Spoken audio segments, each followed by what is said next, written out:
விஜய் வீட்டை விட்டு வெளியே வா, விஜய் வீட்டை விட்டு வெளியே வா அப்படின்னு நம்ம கூட விமர்சனம் பண்ணியிருக்கோம். அது ஆக்கப்பூர்வமான விமர்சனம். இவங்க என்ன பண்ணிட்டாங்கன்னா கீழே இறங்கி அடிக்கிறாங்க, பில்லோ த பெல்ட் இறங்கி அடிக்க ஆரம்பிச்சாங்க. ஏன்னா எலெக்ஷன் இருக்குது இல்லை.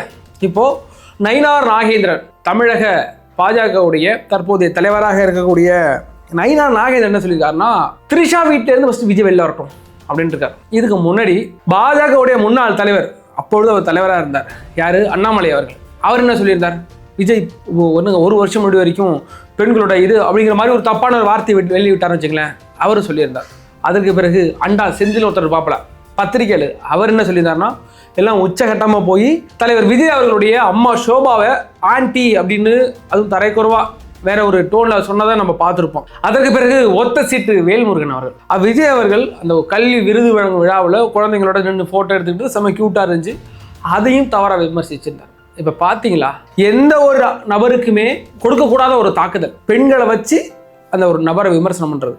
எனக்கு தெரிஞ்சு உண்மையாக தமிழக அரசியலையே இப்படி தரம் தாழ்ந்து ஒரு மனுஷனை விமர்சிக்கிறாங்க அப்படின்னா அது விஜயா. என்ன நடக்குது, இவங்களுடைய பிளான் என்ன அப்படிங்கிறத டீட்டெயிலாக பார்ப்போம். வாங்க வீடியோக்குள்ளே போகலாம். நான் உங்கள் எங் தாத்தா.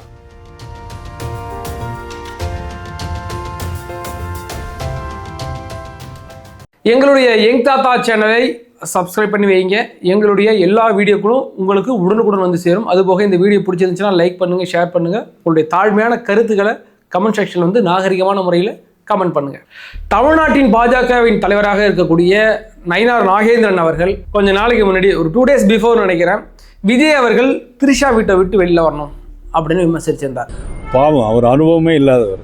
முதல்ல வீட்டிலேருந்து வெளியே வரணும். த்ரிஷா வீட்டிலேருந்து முதல்ல வெளியே வந்தால் தான் முதல்ல எல்லாமே நடக்க முடியும். அதுக்கு வந்து பல கட்சிகள் கண்டனம் குதிச்சுது. சொல்லப்போனால் நம்ம பெரிய ஐயா பாமக ராமதாஸ் ஐயா அவர்கள் இருக்கட்டும், அதுக்கு பிறகு திருமாவளவன் அவர்கள், அவங்க வந்துலாம் கண்டனம் தெரிவிச்சிருந்தாங்க.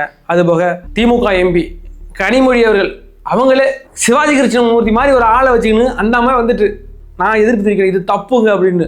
அப்புறம் பார்க்குறேன் சாட்டை வராப்புல, சாட்டை அவருக்கு டைம் கிடைக்கலாம் பூர்றாப்புல, சாட்டைன்னு சொல்கிறாப்புல.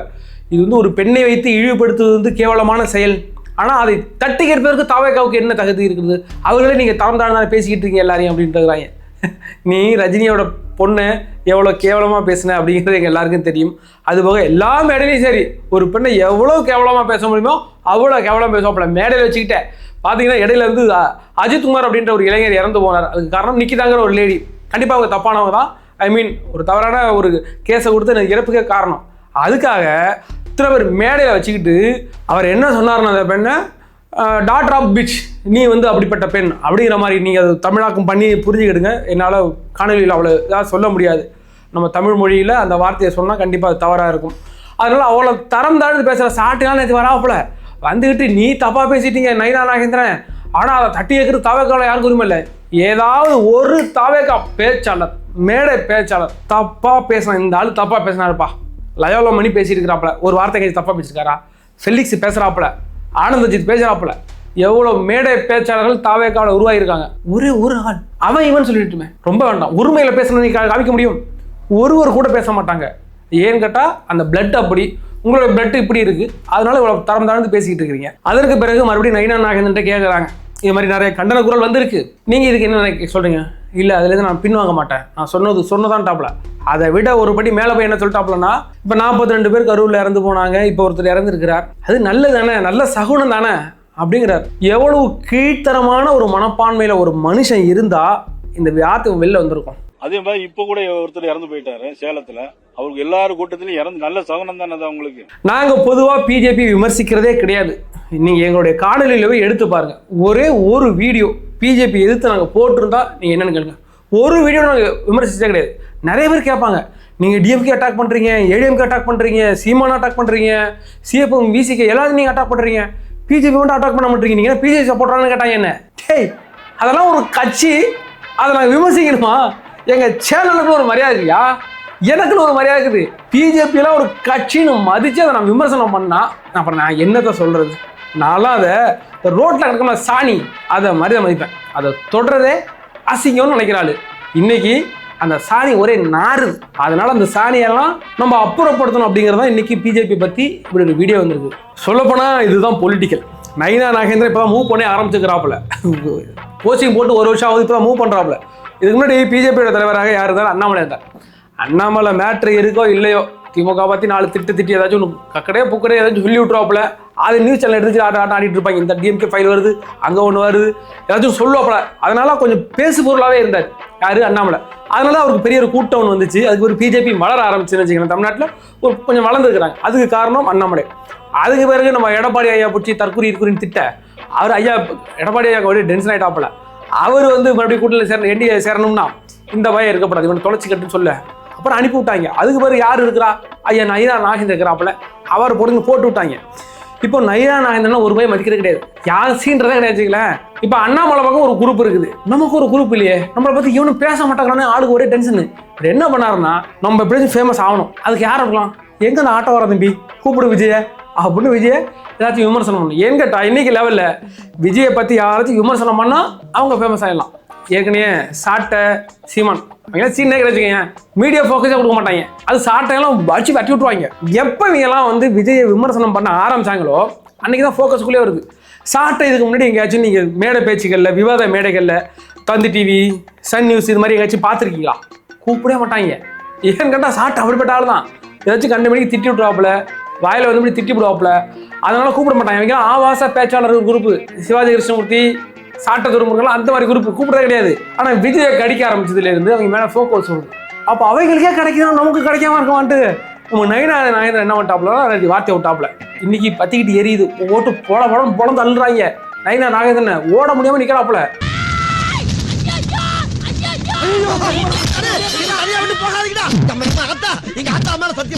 நான் பார்த்தா எரியவே எரியுமா, நான் ஒரு அடுக்குமொழிக்காக போட்ட பிட்டு, ஐயோ அம்மனை கட்டி ஆக்கிறாத. இன்னைக்கு பெரும்பாலானவர் என்ன பண்றாங்கன்னா, திமுக வந்தாலும் சரி, பாஜக வந்தாலும் சரி, ஒண்ணே ஒன்று மட்டும் தான் கையில் எடுக்குது. இன்னைக்கு விஜய் இருக்கிறாப்புல, அவர் அடிக்கணும் என்ன பண்றது? திரிஷா மேட்டரை போச்சு விட்டுட்டாங்க. அதாவது விஜய் அவர்களும் திரிஷா அவர்களும் நிறைய படங்களில் வெற்றி படங்கள் சேர்ந்து நடிச்சிருக்கிறாங்க. அதனால 2 நல்ல நண்பர்களாக இருக்காங்க. எங்கே போனாலும் ஒன்றா போகிறாங்க வராங்க. ஏதோ ஒரு ஃப்ளைட்டில் ஒன்றா போயிருக்கிறாங்க. 2 பேர் கிடையாது, அங்கே ஒரு 5 பேர் சேர்ந்து தான் போனாங்க. ஆனால் இதை வச்சு பெரிய பெரிய மாஃபியா வச்சு இவங்க 2 பேருக்கு ஒரு கனெக்ஷன் இருக்குது அப்படிங்கிற மாதிரியே கொண்டு போய் இன்னைக்கு இது பெரிய அளவில் பேச பார்க்குறாங்கல்ல. அதாவது ஒரு பெண்ணை வச்சு விஜயை காலி பண்ணணும். இவங்க ஒவ்வொரு ஆள் புதுசாக வரும்போது ஏதாச்சும் ஒரு ஃபார்முலா யூஸ் பண்ணிட்டே இருப்பாங்க. விஜயகாந்த் வந்தாப்புல அவர் என்ன சொன்னாங்க, அவர் குடிகாரன் சொல்லியே அந்த மனுஷனை காலி பண்ணி விட்டாங்க. அவர் எங்கேயாச்சும் பேசுறது, மீடியா போய் ட்ரிகர் பண்ணுவோம், அவர் அடிக்க விட்டு வரப்போ கையை நீட்டுவாப்புல, அதெல்லாம் எடுத்து போட்டு விட்டுருவாங்க. அப்படி போட்டு அந்த மனுஷனை காலி பண்ணாங்க. இன்னைக்கு விஜய் அவர்களை இதே மாதிரி விஷயத்துல காலி பண்ணலாம் அப்படின்னு நினைக்கிறாங்க. என்ன சொல்லிட்டு தாங்க, 6 மணிக்கு பிறகு அவர் வரமாட்டாருங்க, அவர் குடிச்சிட்டு படுத்துருவாரு. விஜய் 6 மணிக்கு பிறகு எங்கேயாச்சும் கூட்டம் போட்டு பார்த்துருக்கீங்களா? ஏன் போடு, அவருக்கு 6 மணிக்கு குடிக்கிறேன்னா அவருக்கு கை காலம் நடுக்க அப்படிமாங்க. ஏன்னா 6 மணிக்கு பிறகு ஒரு கூட்டம் நடத்துனா என்ன சம்பவம் நடக்கும் அப்படிங்கிறத நம்ம கரூர்ல பார்த்தோம். அதனால இது முன்கூட்டியே தீர்மானம் பண்ணி தான் 6 மணிக்கு பிறகு எங்கேயுமே கூட்டங்கள் வைக்கக்கூடாது, பகல் நேரத்தில் முடிச்சிருவோம், நைட் நேரம் இவ்வளோ கூட்டம் வந்துச்சுன்னா அவங்க என்ன பண்ணுவாங்கங்கிற உணர்ந்து தான் அந்த மனுஷன் 6 மணிக்கு பிறகுலாம் வைக்கல. அன்ஃபார்ச்சுனேட்லி அன்றைக்கி ஒரு நாள் அப்படியே ஒரு கூட்டம் நடந்துச்சு. அன்றைக்கே பெரிய சம்பவத்தை நம்ம பார்த்தோம். அதற்கு பிறகு இப்போ ஒரு பெண் மேட்டரை வச்சு ஆளாக காலி பண்ணிடலாம். திரிஷா மேட்டரை வச்சு இன்னைக்கு திரிஷா விட்டு கிழிச்சு விட்டுருக்கு அந்த அம்மா. அது அடிச்சு ஒரு செருப்பை சாணியில் வைக்க வாயில கவ விட்டு இன்னொரு சார் பல்ல அடிச்சுக்குது. நயினா நாகேந்திரனா அதெல்லாம் வெளில காட்டின அவருக்கு போக. நான் பார்த்தா எரியவே எரியுமா, நான் ஒரு அடுக்குமொழிக்காக போட்ட பிட்டு, ஐயோ அம்மனை கட்டி ஆக்கிறாத சொன்னாக்காலே நான் ஊர்ல மான மரியாதையோட வாழ்ந்தாயி என்ன விட்டுருமா கேட்குறாங்க. இது மாதிரி திரிஷா உங்களை கண்டிச்சிருக்கோம், அதெல்லாம் நான் சொல்ல மாட்டேன், நான் போராட்டு கதை சாதிட்டு போயிட்டாப்புல. அவ்வளோ கீழ்த்தரமான அரசியலை தற்பொழுது ஒவ்வொரு ஆளாக கையில் எடுத்துட்டு இருக்கிறாங்க. அது இதுக்கு பிறகு இன்னும் தொடரும்னு நினைக்கிறேன். அடுத்தது நம்ம ஒத்த சீட்டு வேல்முருகன், தமிழக வாழ்வுரிமை கட்சியோட தலைவர். விஜய் அவர்கள் மாணவர்களுக்கு முதல் 3 மதிப்பெண் எடுத்த மாணவர்களுக்கு பரிசு கொடுத்தார். வருஷம் கொடுத்துருக்கிறார். அப்போ எல்லா பிள்ளைங்களும் பக்கத்தில் நிற்கிறது, அண்ணான்னு கட்டி பிடிக்கிறது, அதெல்லாம் பார்த்தோம். எவ்வளோ க்யூட்டான மூமெண்ட். அதை அந்த ஆள் என்ன சொல்கிறாருன்னா, நம்ம வீட்டு பொண்ணு ஒரு நடிகனவே கட்டி பிடிக்குது, அந்த அளவுக்கு நீங்கள் விட்டுருக்கிறீங்க அப்படின்றாப்புல. எவ்வளோ கேவலமான ஒரு மனுஷனாக இருந்தால் அந்த வார்த்தை வரும். அது குழந்தைங்கெல்லாம் 12வது 10வது படிக்கிற பிள்ளைங்க. விஜய்க்கு 55, 52, 53 வயசு ஆகுது. ஒரு அப்பா ஸ்தானம் தானே, அது அண்ணான்னு கட்டி பிடிக்குதுல, அதை கூட தப்பாக பார்க்குறான்னா அவருக்கு எவ்வளோ ஒரு குரூர புத்தி இருந்திருக்கும். அவன் சொல்லிவிட்டேன், மன்னிச்சிருக்கேன். நீங்கள் வேணால் திட்டிக்கிட்டு கமெண்ட்ல நான் திட்ட மாட்டேன். நாங்கள் எல்லாருமே மரியாதை தான் பேசுவோம். எவ்வளோ ஒரு குரூரமான புத்தி இருந்துச்சுன்னா அவருக்கு அப்படி எண்ணம் தோணும். அதுக்கு பிறகு பார்த்தீங்கன்னா அண்டா செந்தில் அவர் என்ன சொல்றாருன்னா, அவர் ஒரு பத்திரிகையாளர்னு அவரே சொல்லிடுவாப்புல. அது நடுநிலை பத்திரிகையாளர், திமுக பத்திரிகைன்னு சொல்லவே மாட்டாப்புல. தாவேக்காவில் போகிறாங்க இல்லை, எவ்வளோ ஓப்பனாக சொல்கிறேன், நான் தாவேக்காரன்னு. இந்த திமுக வந்து மட்டும் போனால் மட்டும் நடுநிலை பத்திரிக்கைன்னு போட்டுருவாங்க. திமுக ஆளுன்னு போடவே மாட்டாங்க. வெக்கம் அவ்வளோ வெக்கமாக இருக்கும் அவங்களுக்கு. நான் திமுக ஆளெல்லாம் கிடையாது, ஐயோ அப்படிலாம் கிடையாதுங்க, நான் நடுநிலை ஆளுமாங்க. ஆனால் பேசலாம் திமுக தான் பேசுவாங்க, மானக்கிட்டாங்க. சாரி, அப்படிப்பட்ட ஆள் அவர் என்ன சொல்கிறாருன்னா, விஜய் அவர்கள் ஸ்டாலின் இந்த அங்கிள்னு சொன்னது நமக்கு தெரியும். ஏன்ட்டா அது ஒரு பிரேக், பொலிட்டிக்கல் பிரேக் பண்ணுறாரு. நீ அப்பான்னு நீ இன்னும் சொல்கிறீங்களா, அதை நான் பிரேக் பண்ணுறேன் அங்கிள் நீ அப்படின்னு சொல்லி பிரேக் பண்ணுறேன். இது ஒரு பொலிட்டிக்கல் சண்டை, பொலிட்டிக்கலாக சண்டை போடுறாங்க. செந்தில் என்ன பண்ணாப்லன்னா, அன்னைக்கு அந்த ஒரு கூட்டத்தில் ஒரு ஆன்டி ஒன்று இருந்தாங்க அப்படின்றாப்ல. யாருன்னா விஜயோட அம்மாவை. விஜயோட அம்மா தான் அந்த ஆன்டி, விஜயோட அம்மா தான் அந்த ஆன்டி, வேற ஒரு ஆன்டி அங்கே இல்லையே. ஒரு அங்கிள் மட்டும் இருந்தாங்களா, ஒரு ஆன்டி இருந்தாங்கல்ல அப்படின்னு ஒரு, அது எப்படி சொல்றது, ஒரு தப்பான நோக்கத்திலே சொல்றாப்ல. நீங்கள் புரிஞ்சுக்கணும், நான் அதுக்கு மேலே விவரிக்க முடியாது. அந்த இடத்துல விஜய் அவர்களுடைய அம்மாவை விமர்சிக்க வேண்டிய அவசியம் என்ன? விஜய் ஸ்டாலினை விமர்சிக்கிறார், ஸ்டாலின் விஜய் விமர்சிக்கட்டும். இல்லை திமுக நீங்கள் விஜய் விஜயை விமர்சிங்க. விஜயோட அம்மாவை கொண்டு வந்து இந்த இடத்துல விமர்சிக்க வேண்டிய அவசியம் என்ன? அப்போ செந்தில்வேல் மாதிரியான நீங்களாம் பத்திரிக்கையாளர்னு சொல்லிக்கிறீங்கல்ல, அப்போ நீங்களோட கீழ்த்தனமான ஆளுங்கிறது எட்ட வெளிச்சமாக தெரியுதா இல்லையா? இப்படிப்பட்ட அரசியலை தான் இந்த திமுகவும் சரி பிஜேபி சரி கையில் எடுக்கும். இவங்க ரெண்டு பேரும் ஒன்றுக்கு சலச்சவனே கிடையாது, ரெண்டு பேரும் அயோக்கிய போயிடுவார். ஒரு ஆளை காலி பண்ணணும்னா ஒன்று அவன் குடியாரம்பாங்க, ரெண்டாவது இல்லைன்னா அந்த ஆள் பொம்பளை விஷயத்தில் வீக்குன்னுவாங்க. இப்போ நைனா நாகேந்திரன் சொல்லிக்காருல, அவ்வளோ எவ்வளோ ஒரு மோசமான ஆள் தெரியுமா? அவர் எப்படி பிஜேபியில் வந்தாங்கிற மாதிரி யாருக்குமே தெரியாது. நைனா நாகேந்திரன் 2017 வரைக்கும் அதிமுகலாம் போட்டுட்டு இருந்தாப்ல. 2006 அவர் அமைச்சராக இருந்தார், அதுக்கு பிறகு 2-3 வாட்டி அமைச்சராக இருந்தார் நினைக்கிறேன். அந்த காலகட்டங்களில் பெரிய அளவில் அடித்து வச்சுட்டாங்க. அதுக்கு பிறகு வருமான வரித்துறை அவரை போய் லாக் பண்ணிச்சு. கடைசியாக கூட லாக் பண்ணி தான் கொண்டு போனாங்க. அங்கே லாக் பண்ணி போகும்போது பெரிய அளவில் அமௌண்ட் ஒரு 4 கோடி ரூபா நைனா நாகேந்திரன் மனைவியின் பேர்லேயே இருந்துச்சு, கணக்கில் காட்டப்படாத அமௌண்ட். அதுக்கு முன்னாடி ஒரு 12 கோடி ரூபா மொத்தமாக மாட்டினுச்சு.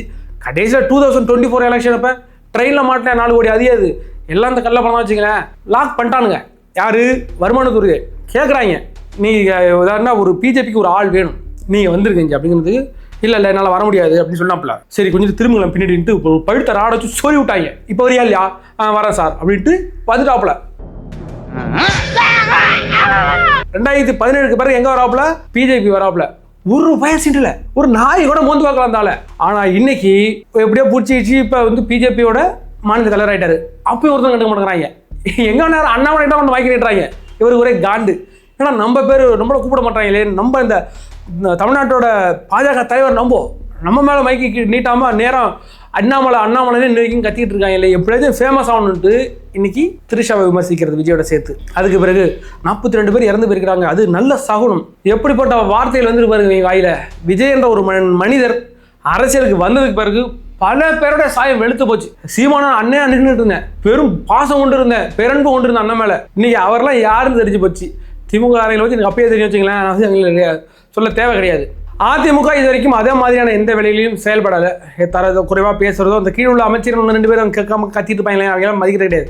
ஆனால் எடப்பாடியோ இல்லை அவங்களுடைய பெரிய குரூப் இது வரைக்கும் ஒரு தரம் தாழ்ந்து இது வரைக்கும் பேசலை. எனக்கு ஒன்றே மட்டும் தான் ஆசை, நீ பேசுகிறாங்க இல்லை, இதே இந்த வாழ்வு உரிமை கட்சியிலேருந்து இருந்துக்கிற வேல்முருகனாக இருக்கட்டும், திருமாவளவன் ஒரு தப்பாக ஒன்றும் பேசலை, ஆனால் விமர்சிக்கிறாருல, ஒரு நடிகை நம்பி நீ ஏன் போகிற? விஜய் வந்து RSS பெற்ற பிள்ளைங்கிறாரு. இவர் தான் போய் டெலிவரி பார்த்த மாதிரி விடிய டெலிவரி பார்த்த மாதிரி அவர் சொல்கிறாப்புல. அதுக்கு பிறகு நிறைய கட்சி சிபிஐ சிபிஎம் நிறைய எல்லாம் விமர்சிக்கிறாங்கல்ல, அவங்க எல்லாம் இந்த எலெக்ஷன் விட்டுருங்க, இந்த எலெக்ஷன் தனியாக நிற்க போகிறாங்க. அடுத்த எலெக்ஷனில் விஜய் காலில் வந்து விடுவோம், நானும் கூட்டணிக்கு வரேன் சார், நீ சேர்த்துக்கன்னு அந்த காலில் விழுவாங்கல்ல. அன்றைக்கி அந்த மனுஷன் மூஞ்சை எப்படி பார்க்க போகிறீங்க? வெக்கமாக இருக்காது உங்களுக்கு? வேல்முருகெல்லாம் ஒரு குழந்தைய வச்சு நீ இவ்வளோ விஜயோட கனெக்ட் பண்ணி தப்பாக பேசுனீல்ல, நாளைக்கு அந்த ஆள் மூஞ்சை போய் முடிக்கணுமா இல்லையா? நீங்கள் காரிக்கிட்டு தூணு மூஞ்ச துப்புன்னு எங்கேயா கொண்டு வச்சுக்கோ மூஞ்சிய, அவ்வளோ கீழ்த்தரமாக இருக்காங்க. இது போக எனக்கு ஒன்று ஆசை மட்டும் தான், இந்த விஜய் வந்ததுக்கு பிறகு அதிமுக ப்ளஸ் டிஎம்கே ஏடிஎம்கே ரெண்டு பேரும் கூட்டு வச்சுக்கிட்டு அவங்க கூட்டணி வச்சுக்கிட்டு டிவி கிட்ட மோதணும். அது ஒரு நாள் நடக்கணும். நீங்கள் நினைப்பீங்க அது எப்படா அதிமுகவும் திமுகவும் காலகாலமாக எதிரியாக இருக்கான், அவன் எப்படி கூட்டணி வைப்பான் அப்படி நினைக்கிறீங்கள? 1949 திமுகங்கிற ஒரு கட்சியின் உதயமாகுது. அதுக்கு பிறகு 1967 அந்த கட்சி எலெக்ஷனில் போட்டிட்டு ஜெயிக்குது. அன்னைக்கு திமுக வெர்சஸ் காங்கிரஸ் அவ்வளோ பலுவாக இருந்தாங்க. அவனை எதுக்குறது யாரு? குட்டி கட்சியாக புதுசாக தோன்றுன திமுக எதுக்குது. அன்னைக்கு சண்டை போட்டு அதுக்கு பிறகு எப்போ 1972 எம்ஜிஆர் வந்து இந்த கட்சியிலேருந்து விலகி புதுசாக கட்சி தொடங்கினார். அதுக்கு பிறகு இன்னைக்கு காங்கிரஸ் எங்கே இருக்கு? இன்னைக்கு அதிமுக இருந்த இடத்துல தான் இன்னைக்கு காங்கிரஸ் இருந்துச்சு. இன்னைக்கு அந்த காங்கிரஸ் எங்கே இருக்கு? யாரோட கூட்டணி வச்சிருக்கு? திமுகவோட கூட்டணி வச்சிருக்கிறாங்க. இன்னைக்கு எப்படி விஜய் கூட வந்துடுறேன்னு புலம்புறாங்க இல்லை? அதே மாதிரி இன்னைக்கு அதிமுக இருக்கிற நிலைமை அப்படியே கரைஞ்சு இன்னொரு அடுத்த ஒரு 5 வருஷம் வெயிட் பண்ணுங்க பாஸ். 2031 எலெக்ஷன் வருதுல, அவையிலே திமுக ப்ளஸ் அதிமுக கூட்டணி வச்சு விஜயோட வருவதற்கும் அதிக வாய்ப்புகள் இருக்குன்னு அதெல்லாம் நம்ம பார்க்க போகிறோம். அதையும் இந்த யங் தாத்தா டீம் தான் எக்ஸ்க்ளூசிவாக உங்களுக்கு வந்து பிரேக் பண்ணி சொல்லுவோம். சரி, இன்று நடக்கிற இந்த அரசியல் அந்த பேர் இடிகள்னு சொல்லலாம், இழிவான அரசியல் உங்களுடைய பார்வை என்ன? அது தாழ்வான கருத்துக்களை கமெண்ட் செக்ஷனில் பதிவிடுங்க. வேறொரு வீடியோவில் சந்திக்க வரை உங்களிடம் விடைபெறுவது நான் உங்கள் யங் தாத்தா.